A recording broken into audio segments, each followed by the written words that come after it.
Brian talked about the human mind and how forgetful we sometimes are. Boy, I'll tell you what, it has been a morning. We have a visitor here with us named Alan. It's an easy name for me to remember. I've got a guy named Derek, his wife Katrina over there. And this morning during Bible class, I looked straight into the eyes of one of the members of this church I've known for well over a year now, and I called her the wrong name. Just looked like, "Good morning, how are you, Karen?" And her name's not Karen. The human mind, especially mine, sometimes is fallible, but thankfully we've got the Word of God to remind us of all the important things about this life and the life to come. And this morning what I want to do is look at the life of Abraham, not all of it, just a couple of things from his life, and hopefully learn some lessons. The book of Romans, chapter 15 and verse 4 states this: "For whatsoever things were written aforetime were written for our learning, that we through patience and comfort of the Scriptures we might have hope." We look into the Old Testament not because that covenant to the patriarchs or to the law of Moses is binding upon us today, but to learn about how God deals with His people, with humanity, through a covenant relationship. The things that they do which are good, that we should emulate and follow, and the things that we should not do, and following the footsteps of those that have failed and have hurt their relationship with God. And so this morning what I want to do is look at a couple of things in the life of Abraham, our forefather of the faith, and see some things that was done by Abraham that gives us confidence for the future and things that we ought to have or emulate from his life. Let's begin our conversation by beginning at the beginning, the book of Genesis, in chapter 12. These three things will be our focus for this morning. The fact that Abraham had enough faith to leave his home. He had enough faith to be called Abraham in the first place. And then finally, the crowning achievement of his life of faith, the moment in which he showed to God that he was willing to step out and do what God told him to do without question and without fear, to offer up his son Isaac. In Genesis chapter 12, beginning in verse 1, "Now the Lord said to Abram, 'Get out of your country, from your family, and from your father's house, to a land that I will show you. I will make you a great nation. I will bless you and make your name great, and you shall be a blessing. I will bless those that bless you. I will curse him who curses you, and in you all the families of the earth shall be blessed.'" And then finally in verse 4, "So Abram departed as the Lord had spoken to him, and Lot went with him. And Abram was 75 years old when he departed from Haran. Then Abram took Sarah his wife, and Lot his brother's son, and all their possessions that they had gathered, and the people whom they had acquired in Haran, and they departed to go to the land of Canaan." The very fact that God chose Abram to be someone who would be a blessing to all families of the earth, we know, looking back through hindsight, we're talking about the birth of Jesus and Jesus dying on the cross for all of us to be a part of the family of God today. But for Abram to be called specifically and to go and leave the Ur of Chaldees in Haran, where he was after his father's death, is a huge moment. Because in this moment, God is reaching down from heaven to establish a relationship with a single individual. If you kind of pan back in your mind from what we've read in the book of Genesis before chapter 12, we get a pretty good bird's eye view of what the world is like in creation, in the fall, in the establishment of certain families and clans or tribes, establishing cities. We don't really see a lot of single-person communication between God and an individual. The one major exception might be that of Noah and his flood, but beyond that, we don't find God reaching down from heaven to establish a covenant relationship with mankind. We see patriarchs trying to offer sacrifices for their families in which they can have some kind of fellowship in a way with their Creator. But in this moment in chapter 12, when Abraham is called to leave his home and to go to a place that he did not know that would later be his inheritance, and to be blessed to be a great nation and family, that's a huge moment in history. In Hebrews chapter 11, we read that during our scripture reading, beginning in verse 8, by faith Abraham obeyed when he was called to go out to a place that he was to receive as an inheritance. And he went out, not knowing where he was going. We'll just pause there for a minute. After this verse, within scope of Hebrews chapter 11, not only Abraham is mentioned, but also Sarah. Talk about a woman who trusted in God. Abraham gets this message from God: listen, pack up all your things, take all your possessions, get them in the U-Haul, and go tell your wife this great plan. What's the plan? You're going to go to a foreign, distant country. Where is it? You have no idea. Who's already there? You don't know. Which direction do you go? I'll tell you when you're on the way. And go tell Sarah, your wife, to pack up her whole life, her whole existence, and get in that U-Haul with you, and you have no idea where you're going. I got to tell you, folks, that plan doesn't sound very sound. If I were to go home this afternoon and say, Melissa, you know, it's been a fun ride here in Thomaston Road. I got a U-Haul waiting for us in the driveway. We're moving on. Where are we going? I have no idea. She's smart enough to know I have lost my mind. Abraham left, and Sarah went with him. To move that way by faith is an incredible account of what God is calling his people to do. To trust in him, to trust in his plan, and to believe that God knows what he is doing ultimately. We keep reading here. By faith, he went to live in the land of promise, as in a foreign land, living in tents with Isaac and Jacob, heirs with him of the same promise. And this last little bit's not really told to us in the book of Genesis, but the Hebrews author, by inspiration, writes these words: for he was looking forward to a city that has foundations, whose designer and builder is God. We can only kind of presuppose, looking back in Genesis, as Abram is traveling from location to location to location, living in fear of the kings that he encountered along the way, of the warfare that was going on, of all the trials and tribulations. No doubt in his mind, Abram had this image of this city that God was leading him to, that was God's city. And he didn't find it because it wasn't there yet. That promise that was made to Abram to be the blessing of all nations would come well past his physical lifetime. He left his home and he went out by faith where God told him to go. The application for me from that is going outside of those things with which we're comfortable is where we find growth of our spiritual life. If I only did the things that I felt comfortable doing, I wouldn't grow. I wouldn't be challenged. I wouldn't be in a place where I'm primed by God to learn something new. My mouth has gotten me in a lot of trouble over the years, believe it or not. I know you guys can't. But I've said the wrong thing from time to time, and I said, yeah, sure, I'll definitely do that. And then I'm called upon to do the thing that I said I would do. I'm like, I wasn't really serious, but I guess I'll do it. And in those moments where I've had to do the uncomfortable thing in the name of God, doing it by faith, I have grown and been so appreciative of those opportunities that God sent my way to bear his message to people who needed it. One example of that, before I run out of time and move on to point two, is I remember we had a man named Phil Ropp and his wife Carolyn in West Virginia. And his grandson was a businessman in New York, and he had started a mission work in Kenya.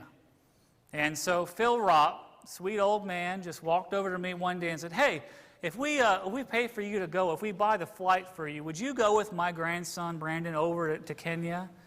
And I go, sure, I'll go. Sure, yeah, no problem. Yeah, of course. I mean, why not? If you buy the ticket, I'll go. Sure, whatever. And then 6 months later, he goes, well, Brandon's coming to visit, and I've got your flight booked. Make sure you get all your vaccines because you're going to Kenya. And I went, I wasn't being serious. I didn't think you were serious either. But in those 2 weeks, I learned a whole lot. I learned, first and foremost, that's not my forte, is to just pack up my stuff and go across the world and talk to strangers in a different country, different culture about the gospel. But I said yes to every opportunity I got while I was there, and I was by no means comfortable. But I grew a lot in that experience. If I hadn't have said yes to that one opportunity, I wouldn't have grown as much as I did.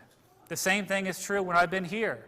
I've had folks walk over to me and say, hey, would you mind if I meet with you for a moment? And what that means is I need to have a very long conversation with you over the next couple of months. Would you mind? And I go, yes, absolutely. And from those counseling sessions, I have grown as a person and helped other people grow as well. So what I'm saying here is when you look at Abraham, you look at the beginning of God presenting an insane opportunity to a person.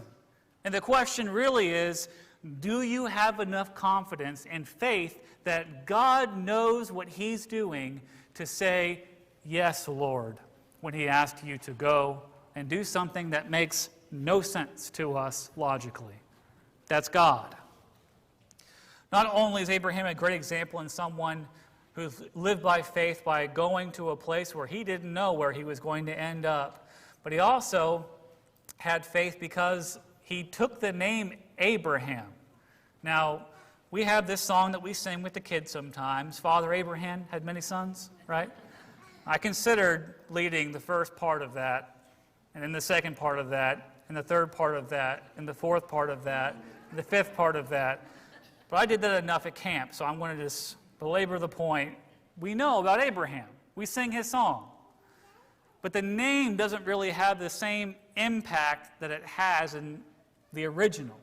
Over in Genesis chapter 17, beginning in verse 1, when Abram was 99 years old, so he was a young fellow, the Lord appeared to Abram and said to him, I am Almighty God.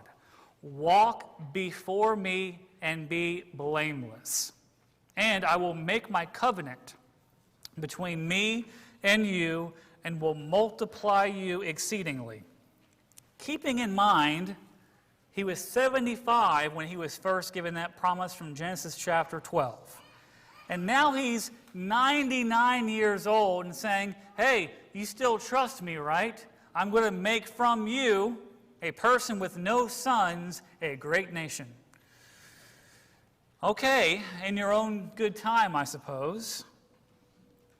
Abram fell on his face, verse 3, and God talked with him, saying, as for me, behold, my covenant is with you, and you shall be a father of many nations. No longer shall your name be Abram, but your name shall be Abraham, for I have made you a father of many nations. I will make you exceedingly fruitful. I will make nations of you. Kings shall come from you. I will establish my covenant between me and you and your descendants after you and their generations for an everlasting covenant to be God to you and your descendants after you. It's a lot of promises from God, right? The name Abram literally means exalted father, which is a bit ironic for a guy who has no children. It's already kind of laughable if you call a guy exalted father, doesn't have any kids, right?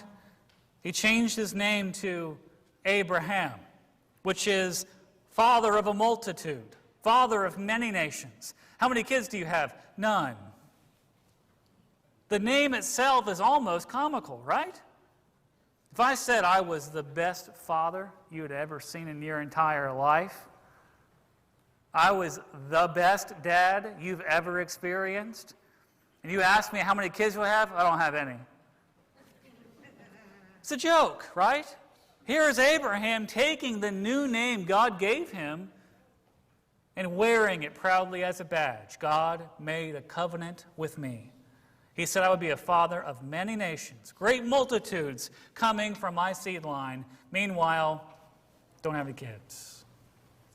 The great thing to be called by God, Father of multitude, and just believing in his promises.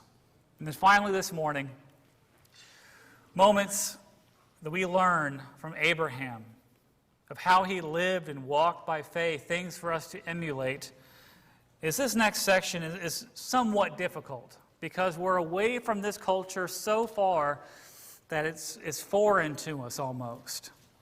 I'm not going to read the entirety of Genesis 22. If you don't know the story already, I recommend you read it while I'm speaking. But the gist of it, if you will, is this. Finally, God allowed Abraham to produce an heir. He had Ishmael trying to rush God's timeline. That wasn't the chosen son. He had Isaac. That was the chosen seed line through which this great nation of Jacob, of Israel, would be born. And one morning, God tested or tried Abraham's faith by saying, go to this location and offer that promised son as a sacrifice to me. Now, logically, this made 0 sense. Here is a man well past 100 who finally has lived up to the name of father of a multitude by having the son that God promised to him. God said, will you offer the promised son you've been waiting years, decades for to me? Early in the morning, Abraham got up, Isaac with him, and they traveled far, left the servants behind, and they traveled alone up to a mountaintop, because God's up high. That's the way it works. And along the way, hiking up this mountain, Isaac said, because he was able to speak, hey, we got the wood, we got the knife, where's the sacrifice? Abraham said, the Lord will provide a sacrifice for us. We read from Hebrews a little bit later on that Abraham had in mind the idea that, yes, he was going to have to kill Isaac, his son. But then he believed that God would raise him from the dead. Keeping in mind here, this is before anyone had ever been risen from the dead before by God. Abraham had enough faith to trust in the requests of God, to be obedient to his commandments, despite how little logical sense they made from his perspective. Here's the application for us. Sometimes things happen to us in our world, and we can't explain it. We don't have a good rationale. There's not even a good backup plan behind what takes place in our world. And yet we learn time and time and time again, whenever a human being is questioning the reality of what is taking place in their world, and they beseech God, give me an explanation, the answer is always, consistently, I'm in control, not you. Now, I'm a person, if you don't know already, who likes to control what I think I can control. It makes me feel safe and warm and protected. And when things feel out of control, I control what I can control, because that makes me feel safe and protected. That's human nature, it's human experience. The problem is, I'm really not in control of anything. And neither are you. Neither was Abraham. If you know about Abraham's life, he went to a city once where there was a king, and his wife was beautiful. And he was afraid that this king would take his wife and kill Abraham to have Sarah as his wife or concubine. So he lied to try to control what he thought he could control. But he was out of control, and God had other plans for him. He then almost immediately went to another city, and guess what happened? There was a king, and Abraham was terrified that he would be killed, and Sarah was taken to be his wife. Sounds familiar, right? So what did Abraham do? The same exact thing. He lied about Sarah, his wife. No, it's not my wife. That's a person who's going through human struggles, human fears, thinking that he can control this path that he is on. Now at the end of his life, God says, you know that promised son that you left your home for? That seed line that I said that I would establish that would bless all the nations? I want you to take that son you've waited so long for and kill him. Abraham didn't say, let me see what I can control in this dynamic to be able to feel like I'm in control. He said, yes, Lord. Got up early in the morning and did what God told him to do. The knife was in his hand. He was about to strike down his son, the promised son, Isaac, and the Lord had to scream at him, Abraham, don't hurt the boy. Now I know that you trust me. He looked up and he saw an animal stuck in some thorns. That was the sacrifice. He called that place, the Lord will provide, because Abraham finally got the message. Who was in control? God was always in control. The lesson for me is, despite my tendency to want to be able to control my little world, as if that really does anything, I don't have to. I can let go, and I can rest, and I can be still, and know the same God that brought Abraham from the Ur of Chaldees to Haran, to that great city, in a spiritual sense, whose designer and builder was God, that same God who walked with Abraham every step of the way, walks beside me and lives within me this very day. Abraham is a great figure of faith. He did things that were an adventure. He didn't have to be afraid because God was with him. And folks, God is with us today. This morning, if you have a need to respond to the Lord's invitation, if something in your life is not right, there's some rift between you and your Creator, He has paid the way for you to be in a right dynamic, a right relationship with Him this very morning. You can come forward during the invitation and speak to me.